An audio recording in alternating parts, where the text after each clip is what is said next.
Veamos cómo podemos resolver este problema. Aquí me piden calcular la tensión en la eslinga A y debemos ver a cuál de los valores en estas opciones se acerca más el valor obtenido. Si nos fijamos bien en el esquema de este arreglo de izaje, tenemos absolutamente todos los datos para poder calcular la tensión en ambas eslingas. Vamos a analizar esta situación de forma estática, o sea, vamos a decir que la sumatoria de fuerzas totales en el sistema es igual a 0. Como vamos a trabajar en dos dimensiones, anotaremos todas las fuerzas presentes sobre un sistema de referencia rectangular con un eje X como eje horizontal y un eje Y como eje vertical. Entonces la sumatoria de todas las fuerzas presentes en el sistema será igual a la sumatoria de todas las fuerzas que estén sobre o sean paralelas al eje horizontal X, más la sumatoria de todas las fuerzas que estén sobre o sean paralelas al eje vertical Y. Y todo esto me tiene que dar 0. Empecemos analizando la fuerza sobre el eje X. Para esto, como sabrán, tenemos que ponernos de acuerdo sobre el signo de las fuerzas en base al sentido de estas. Las que apunten hacia la derecha tendrán signo positivo y las que apunten hacia la izquierda tendrán signo negativo. Ahora grafiquemos las fuerzas presentes en el sistema. La primera fuerza será el peso de la carga. Lo graficamos sobre la línea punteada que se nos indica que está el centro de gravedad. Se nos indica que tiene un valor de 40.000 libras y que simbolizaremos con la letra P mayúscula. Luego tenemos el vector que representa la tensión sobre la eslinga A y lo representaremos como T sub A. Aquí tenemos el vector que representa la tensión sobre la eslinga B. Como en el anterior caso lo representaremos como T sub B. Ahora descomponemos más fuerzas para anotarlas sobre los ejes vertical y horizontal. Como pueden ver aquí, se nos forma un ángulo al que llamaremos alfa y que corresponde al ángulo de inclinación de la eslinga A, y a este ángulo de inclinación de la eslinga B lo llamaremos beta. Ahora usaremos la relación trigonométrica coseno para anotar la correspondencia de estos valores que se encuentran sobre el eje X y que son proyecciones ortogonales de los vectores que representan las tensiones de ambas eslingas. Entonces decimos que el coseno del ángulo alfa es igual al cateto adyacente del triángulo rectángulo y que designaremos como T sub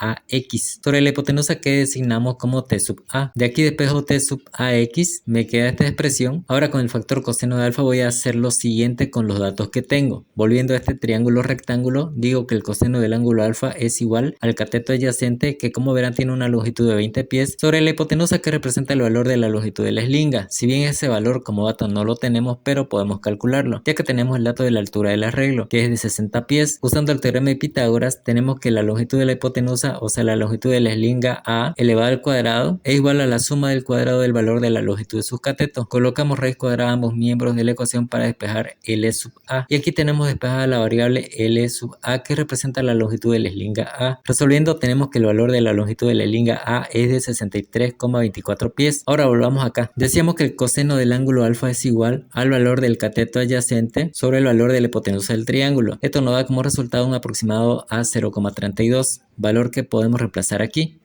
Haciendo lo mismo para la componente sobre el eje X de la tensión en la eslinga B, tenemos esta relación. Si se fijan, esas son las únicas dos fuerzas que actúan sobre el eje X. Entonces ahora hagamos la sumatoria. Decimos que la sumatoria de fuerzas sobre el eje X corresponde a T sub AX positivo porque apunta hacia la derecha, menos T sub BX negativo porque apunta hacia la izquierda. Ahora reemplazamos por su equivalencia en función de las tensiones cuyo valor queremos calcular.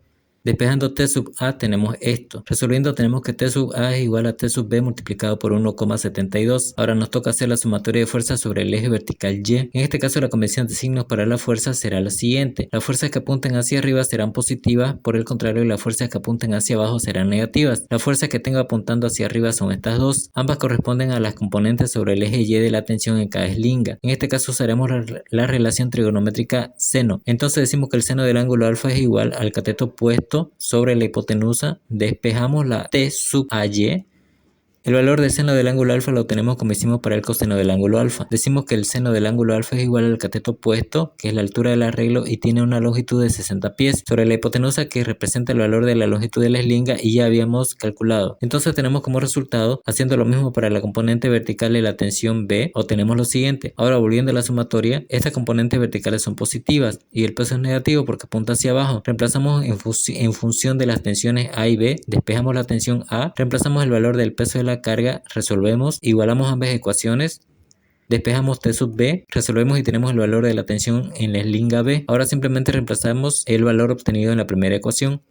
Resolvemos y obtenemos el valor de la tensión en la eslinga A. Volviendo a las opciones de respuesta que teníamos, vemos que el valor obtenido se aproxima a la opción C de 28.000 libras.